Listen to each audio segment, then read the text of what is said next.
Welcome all of you to my video. In this video we are going to see chapter 6 trigonometry. It's a 6.3 first sum. From the top of a rock 50 root 3 high, the angle of depression of a car on the ground is observed to be 30 degree. Find the distance of the car from the rock. So பாருங்க, ஒரு rock இருக்குது. அந்த ராக்கோட height வந்து என்ன இருக்குன்னா 50 root 3 இருக்குது. Angle of depression என்னது, ஒரு கார் இங்கே நிற்கிது. ஸோ அந்த காரோடைய டிஸ்டன்ஸ் வந்து பார்க்குறாங்க. எவ்வளோ பார்க்குறாங்கன்னா 30 டிகிரின்னு இருக்குது. ஸோ இந்த இடத்துல இந்த ராப்போடைய டாப்லேருந்து பார்க்குறாங்கன்னு சொன்னாச்சுன்னா இந்த இடத்துலேருந்து பார்க்குறாங்கன்னு அர்த்தம்.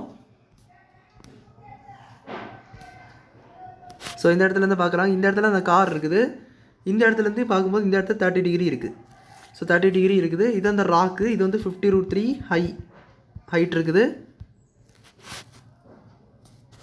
ஸோ வேறு என்ன கொடுத்துருக்காங்க, வேறு ஒன்றும் கொடுக்கல. So 30 degree distance of the car வந்து ராக்கு இதை தான் கேட்டிருக்காங்க. ஸோ இதை அப்படியே எக்ஸ்ன்னு சொல்லியிருக்காங்க. நான் நேம் பண்ணிக்கிறேன் ஏபிசின்னு சொல்லிட்டு. பார்த்தீங்கன்னா இங்கே 30 டிகிரி நம்மளுக்கு ஆல்டர்னேட் ஆங்கிள்ஸை பற்றி உங்களுக்கு தெரியும். பட் இதை நான் தெளிச்சு சொல்லிடுறேன். இந்த இடத்துல ஆங்கிள் இருந்தாலும் இந்த இடத்துல என்னவாக தான் இருக்கும், ஆங்கிள் ஈக்குவலாக இருக்கும். ஸோ அப்படி பார்த்தீங்கன்னா இங்கே வந்து பார்த்தீங்கன்னா இங்கே 30 டிகிரி இருக்குது. ஸோ அப்போ இங்கே என்ன வரும், 30 டிகிரி வரும். ஏன்னு பார்த்தீங்கன்னா அதுக்கு வந்து angle of elevation equal to angle of depression. So அப்போது அவங்க புக்கிலே கொடுத்துருக்காங்க. பேஜ் நம்பர் 258 மேலே கொடுத்துருப்பாங்க ஒரு இடத்துல. அந்த angle of depression equal to angle of elevation. So அதுதான் நம்மளுக்கு வந்து இந்த இடத்துல அப்ளை ஆகும். ஸோ எங்கே ஆங்கிள், இங்கே தான் ஆக்சுவலாக ஆங்கிள் நம்ம போடணும். பட் அந்த ஆங்கிள் இப்படி இங்கே எப்படி வரணும்னு உள்ளதுக்கு ஆன்சர் தான் இது. Angle of depression equal to angle of depression is equal to angle of elevation. So அது எப்படி வந்து கேட்டிங்கன்னா ஆல்டர்னேட் ஆங்கிள்ஸ் மூலமாக வந்து இங்கே ஆங்கிள்னா இங்கே வந்து அதே ஆங்கிள் தான் வரும். ஸோ அதுதான் alternate angles.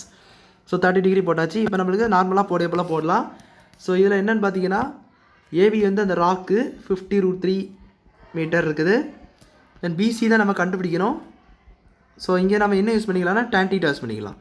So in right angle triangle ABC angle ACB is equal to 30 degree. So பார்த்தீங்கன்னா tan θ tan 13 போட்டுக்கலாம் அதுக்குள்ள. So tan 30 is equal to என்ன வரும், ஏசி இது வந்து AB by BC, opposite by adjacent. So what is AB? AB here 50 root 3 divided by BC. So tan 30 என்னது 1 by root 3. 1 by root 3 is equal to 50 root 3 by BC ன்னு வரும். So cross multiply பண்ணிட்டீங்கன்னா BC is equal to 50 root 3 into root 3 ன்னு வரும். So BCயோட value இப்போ என்ன வரும்னா 50 into 3, BC is equal to 150 metre. அப்படி சொல்லி நமக்கு வந்து ஆன்சர் கிடச்சிருக்கு. So the distance